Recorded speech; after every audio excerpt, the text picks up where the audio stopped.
Bismillahirrahmanirrahim. Assalamualaikum warahmatullahi wabarakatuh. Alhamdulillah wassalatu wassalamu ala Rasulillah sayyidina wa maulana Muhammad sallallahu alaihi wasallam wa ala alihi wa sahbihi ajma'in, amma ba'du. Kita lanjutkan pengajian kita kitab Kifayatul Akhyar karangan Al-Imam Taqiyuddin Al-Husni Al-Husaini Ad-Dimashqi Asy-Syafi'i pada halaman 88. Faslun, sebuah fasal, wa syara'itus shalah, syarat salat qabla dukhuli, sebelum masuk ke dalam rukun salat, fiha khamsatu asya, ada 5 hal atau ada 5 sesuatu. Yang dimaksud di sini adalah syarat salat sebelum masuk adalah syarat sahnya salat, yang beberapa hari yang lalu sebelumnya telah dijelaskan syarat wajib salat. Nah, pada hari ini di halaman 88 dari min kitab Kifayatul Akhyar dijelaskan tentang syarat sahnya sholat.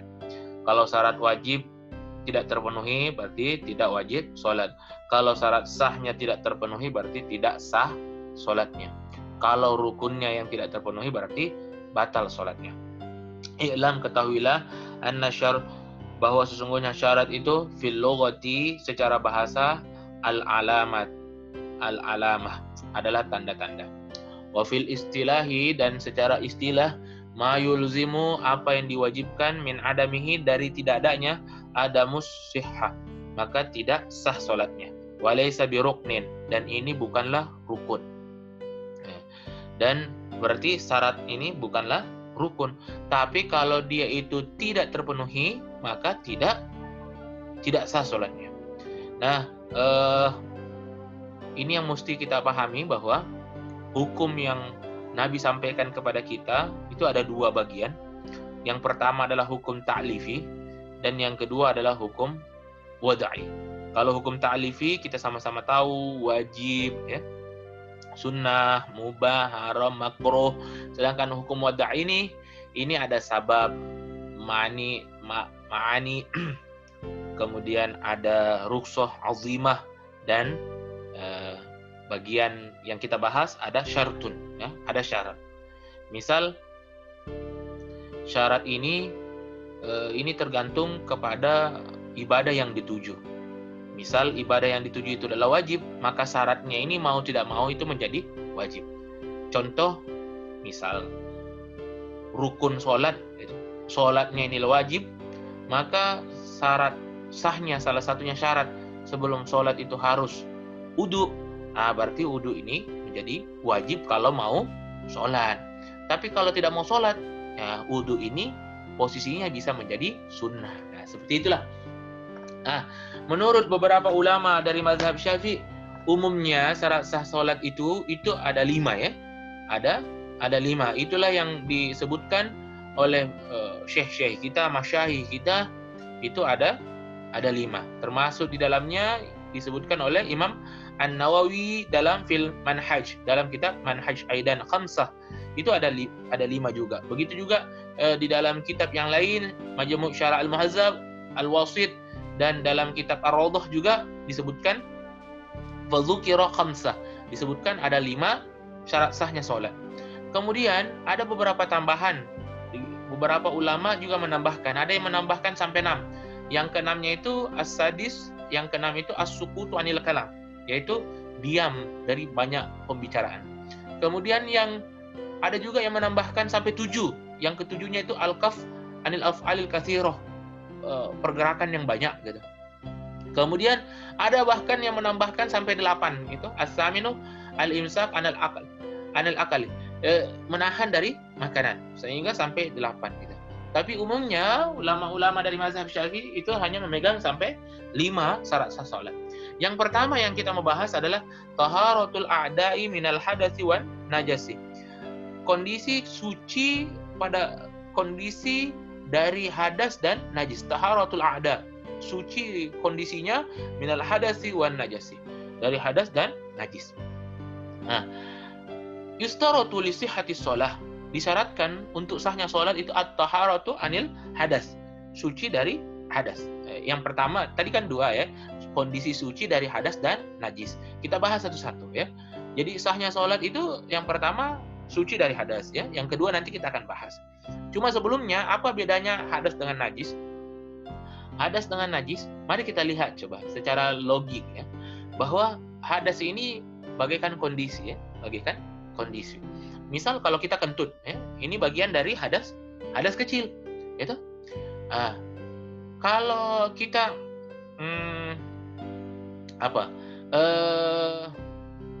haid misalnya, haid, keluarnya darah, itu hadas ya. Darahnya itu sendiri adalah najis. Berarti hadas ini adalah sebuah kondisi sebenarnya ya. Sebuah kondisi. Ya. Sebuah kondisi, sebuah hal, sebuah keadaan. Ya. Nah, kenapa? Karena kalau kentut, keluar kentutnya itu yang hadas. Ya. Kentutnya itu tidak najis. Angin kentut kalau kita kena tangan tidak najis. Ya. Tidak najis. Sama juga seperti mani itu sendiri. Ya. Mani itu sendiri. Keluarnya mani itu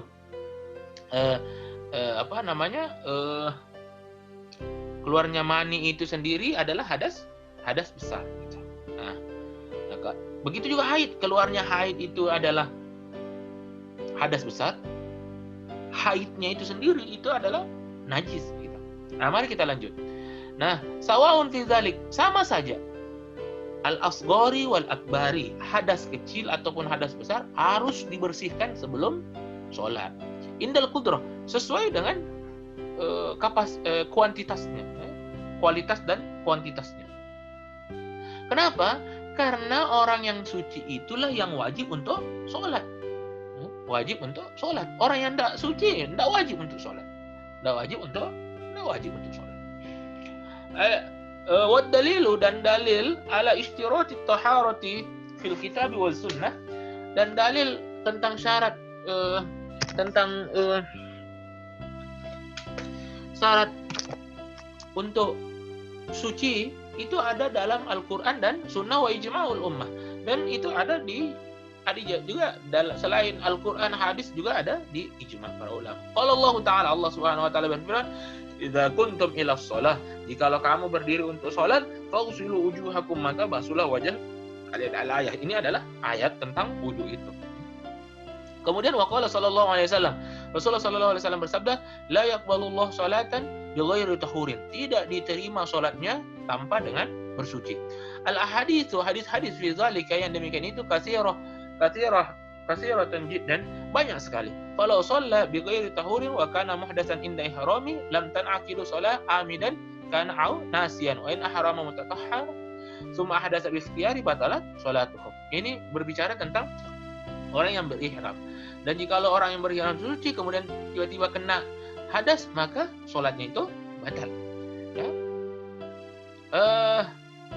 Kemudian selanjutnya adalah asyartu tsani at-tahar anin najasati, bahwa yang syarat yang kedua tadi sudah hadas, bersuci dari hadas, sekarang suci dari najis, fil batni was sawbi wal makani.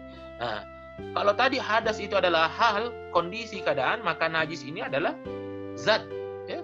Maka najis ini harus kita jauhi dari zat najis, benda najis, itu harus kita jauhi dari badan kita, pakaian kita, dan tempat. Amal badnu. Dan adapun tentang harusnya badan itu menjauhi najis, baliqaulihi ta'ala, karena firman Allah Ta'ala, warujza fahjur, dan noda dosa fahjur, maka tinggalkanlah.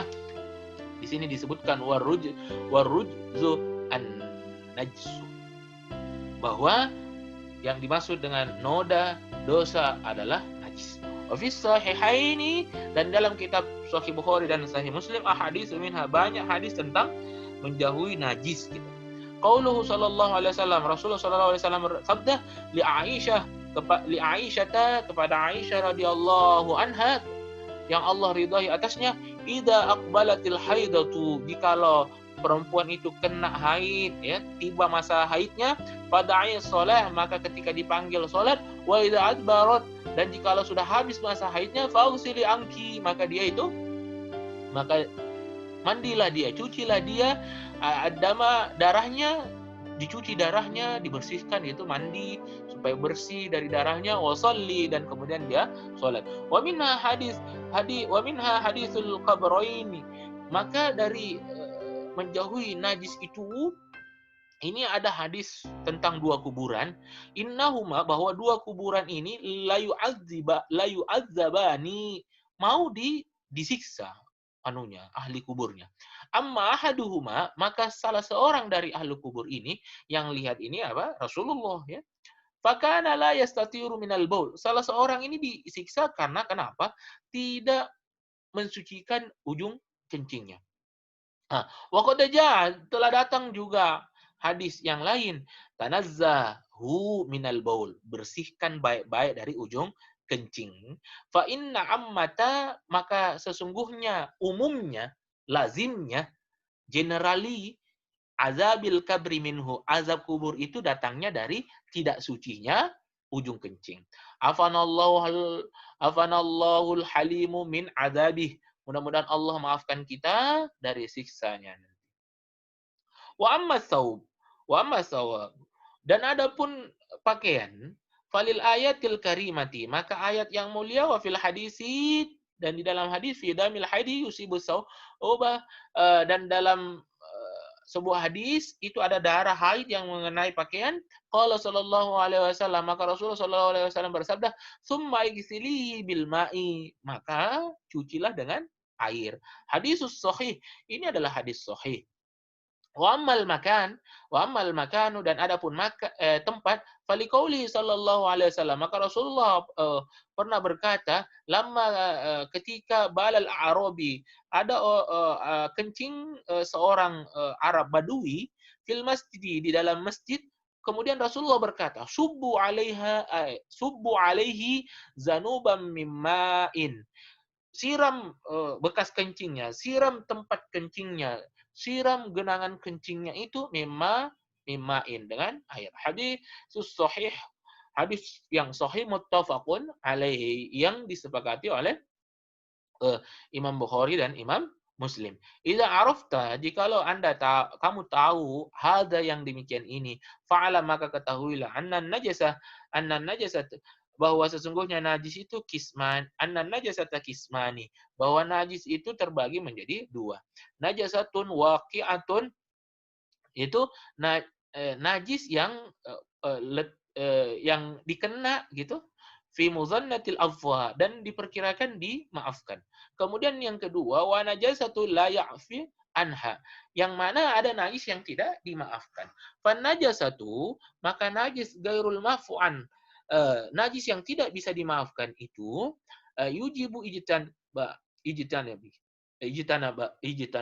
ijtinab buha, maka harus dijauhi fi saubi wal bazni wal makani, pada pakaian kita. Najis itu harus yang tidak bisa dimaafkan itu dijauhkan dari pakaian, dijauhkan dari badan, dijauhkan dari tempat.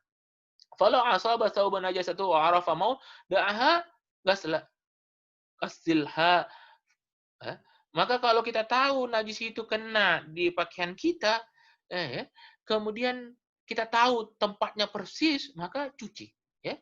Tapi wa illam ya'rif, dan jikalau kita itu tidak tahu posisinya, minal badni, dari badan kita, wa thawbi, dari pakaian kita, wajibun ghaslah kulluhu wala yajzi il ijtihad. Maka kalau kita tidak tahu tempatnya tadi itu kena najis di mana, maka cuci semua badan kita, cuci semua pakaian kita. Ya, kenapa? Itu tidak membutuhkan ijtihad lagi. Nah, kemudian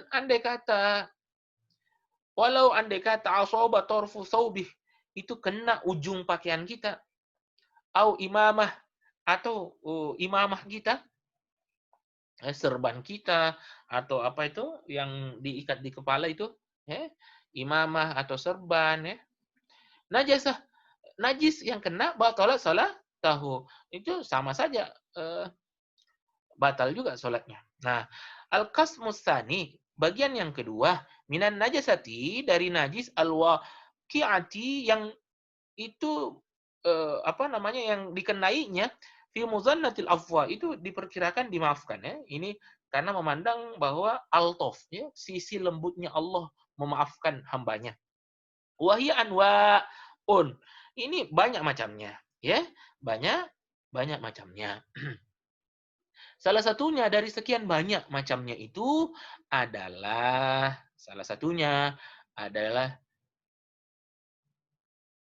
damul damul barogis. Damul barogis. Ini adalah darah kutu ya. Darah kutu. Nah, damul barogis ini maka ini adalah maka ini dimaafkan ya. Dimaafkan an kalilihi karena darahnya ini ya sedikit gitu. Fi thawbi wal badani. Di pakaian ataupun di badan kita. Wa kadza ya'fu an katsirati, dan demikian juga dimaafkan kalaupun agak banyak kelihatan gitu. Fil asihi indan Nawawi.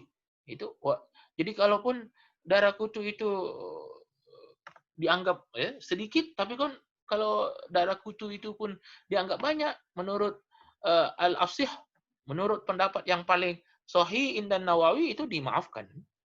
Nah, Al-Asih di sini ya ada dua istilah nanti yang akan kita gunakan, al-asihu dan as-sahihu. Kalau al-asihu ada dua pendapat dan dua-duanya kuat.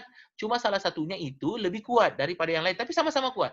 Sedangkan kalau as-sahihu, yang pendapat yang satu lebih kuat, yang lain lemah gitu. Jadi yang lebih keren itu adalah as-sahihu ya. Kemudian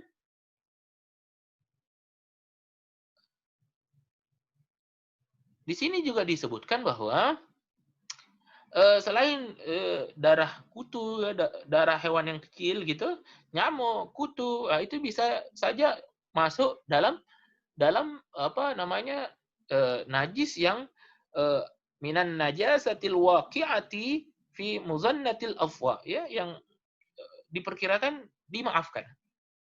Nah, kemudian ada juga yang lain selain apa namanya darah hewan kecil tadi kayak kutu, nyamuk gitu yang disamakan gitu. Itu maksudnya kondisinya itu disamakan. Itu adalah wa minha damul basrot. Basrot. Apa itu? Itu adalah jerawat ya. Jerawat. Ini disamakan dengan kadamil barogis, dengan darah kutu ya, darah kutu. Faya'fi an kalilihi wa an kasirihi fil asih. Ini dimaafkan baik darahnya sedikit ataupun banyak ya, ataupun banyak. Jadi al-barogis dengan al-basroh ini darah apa namanya? Damul barogis, darah kutu, darah nyamuk, ini posisinya sama dengan jerawat gitu. Jadi kalau pecah jerawatnya itu mau baik sedikit maupun banyak itu tidak sampai membatalkan sholat gitu. Karena masuk fi muzannatil minan najasatil waqi'ati fi muzannatil afwi ya. Najis yang tergolong yang posisinya yang kenanya nanti itu fi muzannatil afwi itu diperkirakan untuk dimaafkan.